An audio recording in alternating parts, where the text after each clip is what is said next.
जाताड़ू गेहूं काटे।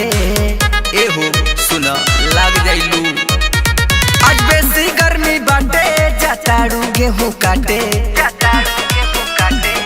पोज बना के मोहज पर तू करेलू देखावा, पोज बना के मोहज पर तू करेलू देखावा।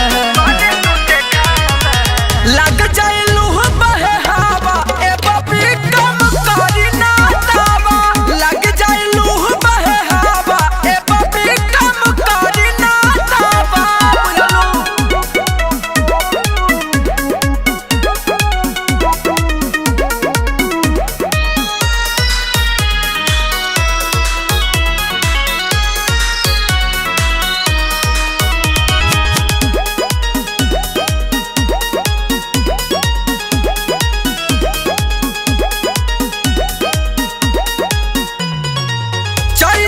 चिकन चीजी हो जाए करिया, तभी के सामान सारा निकला बहरिया, तभी के सामान सारा निकला बहरिया।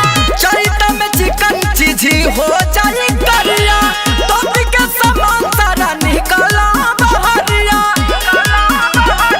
तोबे वाला वो पेन कैलू फैशन में पहिरावा, तोबे वाला वो पेन कैलू फैशन में पहिरावा। लग जाइलू बहे हवा ए बबी कम करी ना दावा, लग जाइलू बहे हवा ए बबी कम करी ना दावा।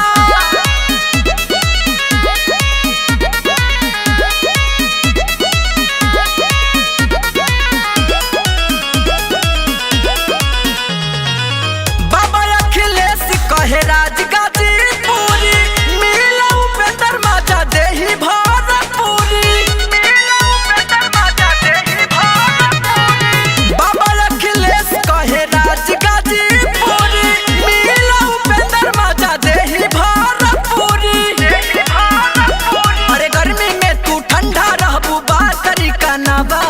गर्मी में तू ठंडा रहबू बात तरीका नावा।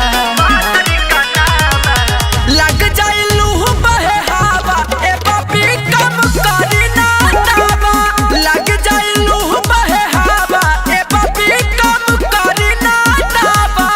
अखिलेश बाबा तो ही सुधारा एक